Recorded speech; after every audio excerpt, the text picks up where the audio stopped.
Oke, Assalamualaikum warahmatullahi wabarakatuh. Kita dari kelompok 8 akan menjelaskan tentang pengenalan dan perbandingan prosesor, VGA, dan store.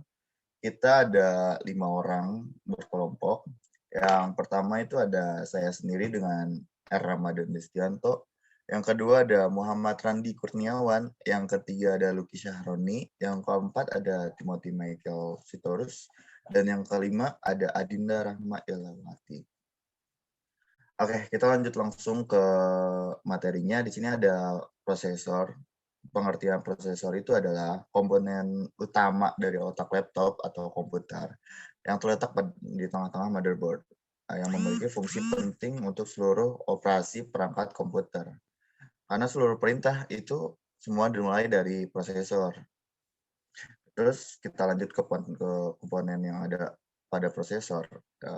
Yang pertama itu ada control unit atau sering disebut dengan CPU untuk mengatur kegiatan data yang ada dalam komputer seperti input, output ataupun output. Nah, yang kedua ada arith logic unit atau sering disebut kita dengan ALU. Itu merupakan komponen yang melakukan perhitungan aritmatika sesuai perintah yang diperoleh yang digunakan untuk membaca instruksi dengan benar oleh komputer. Yang ketiga ada register unit yang merupakan penyimpanan yang lebih kecil daripada memori utama dan memiliki kecepatan akses yang cukup tinggi. Dan ada beberapa juga, di sini ada beberapa merek prosesor, yaitu ada pertama ada Intel, ada AMD, ada AMD, Apple, ataupun IDT. Masih banyak juga merek yang lain. Dan kita lanjut, ada fungsi untuk prosesornya sendiri. Secara umum, mengolah perintah yang masuk kemudian dikeluarkan berupa output, yaitu perintah, ya kan. Nah, ada memastikan komputer berjalan dengan baik, menjalankan proses informasi, mengolah perhitungan algoritma, menjaga profena atau stabil komponen pada komputer.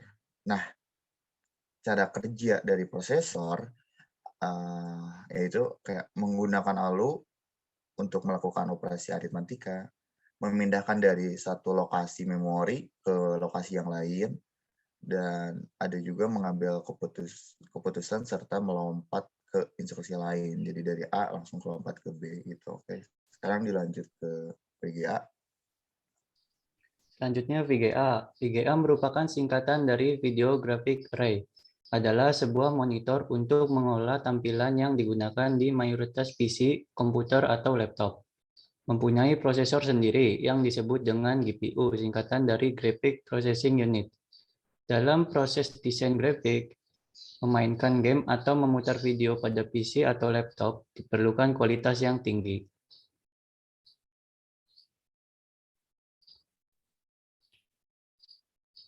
Selanjutnya, fungsi, jenis, dan cara kerja VGA. Fungsinya yang pertama menerjemahkan output dari komputer ke monitor. Kedua, mengubah sinyal digital dari komputer menjadi tampilan grafis di layar monitor. Ketiga, menyimpan data dari hard disk komputer. Keempat, menyuplai data untuk prosesor yang akan diproses. Kelima, membantu proses menggambar atau desain grafis ataupun bermain game. Keenam, memproses semua hal yang terkait grafis di komputer yang akan ditampilkan di monitor. Jenis VGA ada 3. Yang pertama VGA tipe AGP dan VGPA tipe AGP. 2. VGA tipe PCI. Ketiga PCI Express. Cara kerjanya, saat membuat gambar, aplikasi akan meminta bantuan dari drive kartu grafis, kemudian mengambil data digital dan mengubahnya menjadi format yang dimengerti oleh kartu grafis, lalu mengirimkan data digital yang baru di format ke kartu grafis untuk dirender sebagai penyimpanan sementara, lalu GPU akan mengambil data, mengubah ke pixel yang akan dikirim kembali ke VRAM, yang langsung ke DAC atau konverter yang biasa disebut dengan RAM DAC, mengirimkan gambar akhir ke monitor melalui kabel. Selanjutnya ada storage. Secara bahasa diartikan sebagai penyimpanan.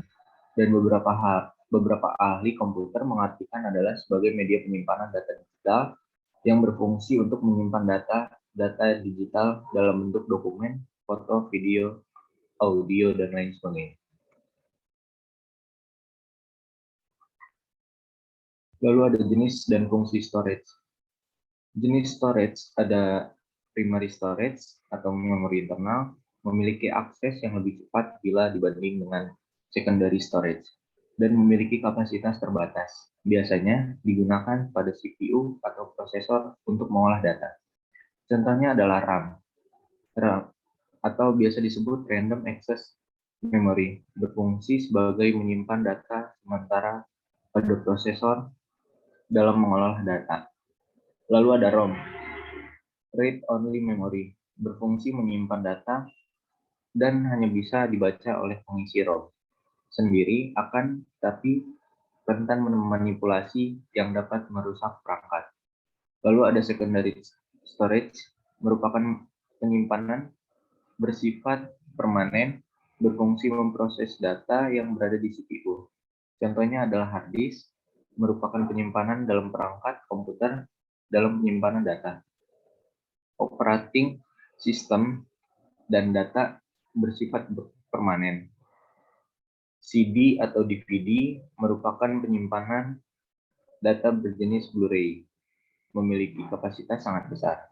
Disket merupakan penyimpanan berbentuk persegi dan kecil yang digunakan pengguna komputer sebelum hard disk. Dan fungsi storage adalah yang pertama media penyimpanan, menyimpan semua file berbagai jenis di storage dan berbagai jenis data. Yang kedua ada media akses, jika sudah disimpan bisa dibuka kembali di kemudian hari. Yang ketiga ada media proses, jika melakukan pekerjaan dengan gadget maka akan tersimpan secara otomatis pada penyimpanan sementara.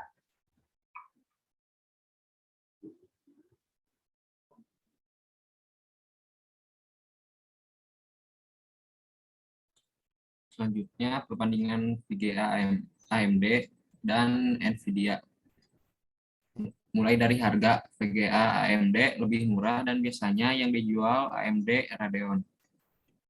VGA NVIDIA lebih mahal dibanding AMD. Selanjutnya, kecocokannya, VGA AMD untuk multimedia cocok dipakai untuk konten multimedia, memiliki fitur CUDA yang dapat memantau kinerja CPU saat putar video berkualitas tinggi. Sedangkan VGA NVIDIA cocok untuk gaming.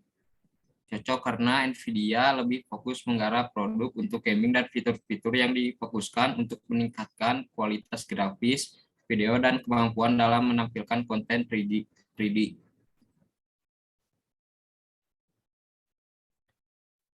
Kelebihan dan kekurangan VGA AMD Radeon. Kelebihannya cocok untuk konten digital, adanya Anivit Video Decoder, fitur Affinity, gabung 6 monitor untuk dapat gambar lebih luas, listrik efisien, dan harga murah.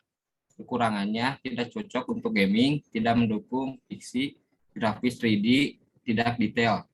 Kualitas grafis game lebih rendah dibanding NVIDIA.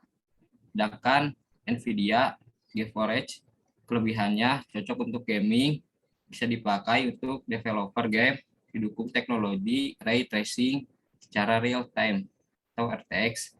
Kekurangannya harga mahal, kurang bagus saat memutar video resolusi tinggi, tidak mendukung teknologi UVD, konsumsi listrik boros.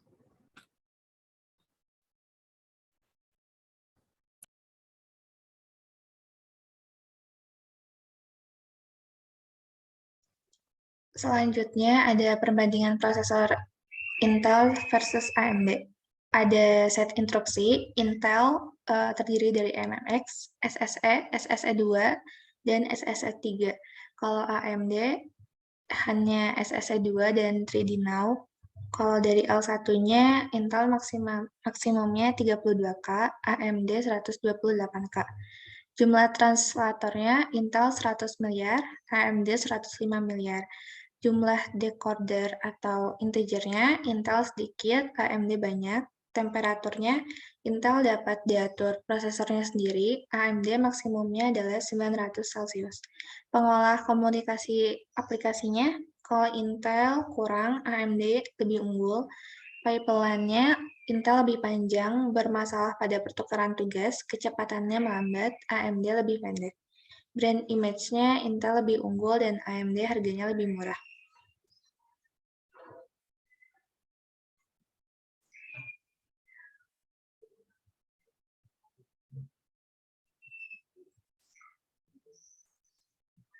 Selanjutnya, perbedaan, kelebihan, dan kekurangan prosesor. Kalau dari segi bentuk, Intel pada internal memory dalam prosesor dengan internal memory aplikasi-aplikasi dengan kapasitas yang besar. AMD pada memori untuk mempercepat transfer data dari prosesor ke chipset yang mengakibatkan AMD dengan memori internal kecil. Kegunaannya, Intel bagus untuk mengolah aplikasi besar, AMD untuk permainan atau gaming. Frekuensinya Intel 2,2 dan AMD 1,8. Overheating-nya Intel tidak cepat panas karena tidak mengutamakan kecepatan transfer data besar. AMD memfokuskan pada kecepatan transfer data maka cepat panas. Kelebihannya Intel tipe kualitas baik, konsumsi daya kecil dibanding dengan daya kerja tinggi.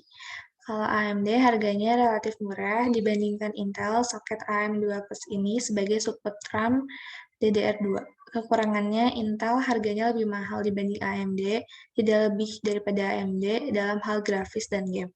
AMD konsumsi daya lebih tinggi, lebih cepat panas, dan kurang cocok untuk aplikasi berat.